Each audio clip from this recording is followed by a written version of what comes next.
2. Over the last 20 years, social media has become an integral part of our society. Often, when people wake up, the first thing that they do is check their notifications, check to see if someone else has followed them, or even check to refresh their feed to see if there's any new news. That being said, it is worthwhile to think about how this affects our mental health. And with this in mind, my name is Bamgbelu, a student at Seven Lakes High School, and my product is Genie, the machine learning powered sentiment analysis generator. Before we delve into the contents of this presentation, I'd like to break down the topics that we'll be discussing. The first of which will be identifying the problem, then we'll be assessing the existing solutions. After that, we'll be introduced to my proposed solution, and then we'll be brought into the implications of the solution, and then we'll finally conclude on the material cost and the proposed and the importance, project importance. So to begin with the problem, I believe that there are three main factors that contribute to the problem. Our main problem being widespread hateful speech spread on social media and social comments of social media platforms. The first of which would be an undersupplied workforce. While social media platforms do a good job of hiring who they believe should moderate content on their platforms, they do not hire enough people to do so. This results in an imbalance between supply and demand, in which the supply, which are the content moderators, are far outnumbered by the demand, which is the content that they have to moderate. This further leads to more unchecked content and more hateful speech being spread on social media platforms. Ancillary to this would be more than half Americans, 53 to be exact, find themselves have experienced hate speech on social media.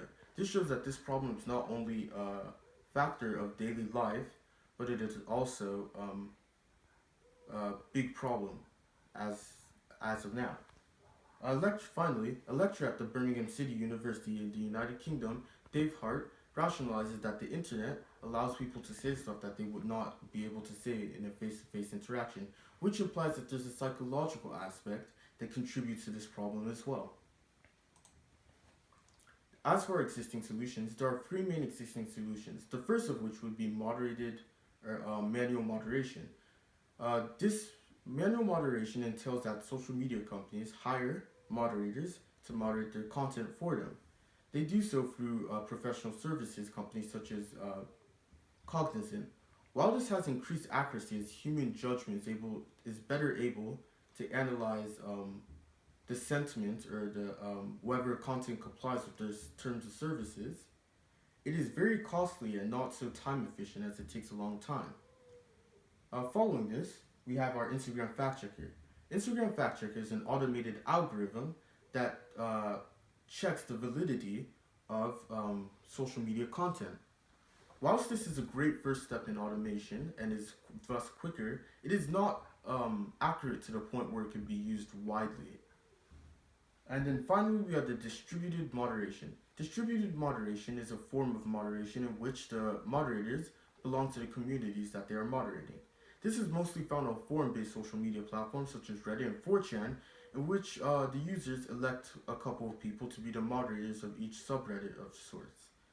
Whilst this is great as it establishes a great moderator to user ratio, it is not so efficient as it's not very versatile towards other forms of social media that aren't forum-based or community-based, such as Instagram or Twitter. Here we come to my solution, Genie, the machine learning powered sentiment analysis generator. What this does is that it allows a content moderator to take a text from a comment section of a social media platform and input it into this text box, for which they can click this button and generate the sentiment of the text, which allows for a quicker analysis of the text spread on social media and alleviates some of the stress placed on these content moderators. Additionally, it is much faster, and it is a new approach as it uses new technologies such as AI and machine learning to do so. Now we come on to the implications of our problem. Our target audience is users of social media platforms and the content moderators that moderate them. The advantages of this would be, of course, it's automated, which means it's intrinsically faster than any human-based solution. Another advantage of this would be that it is It analyzes general text. What this means is that since it analyzes general text, it's able to be used for more social media platforms more than rather than just one. It's kind of general. The limitations of this is that we do not have access to private user data on social media platforms, so we're not able to actually interact with the comments on social media platforms.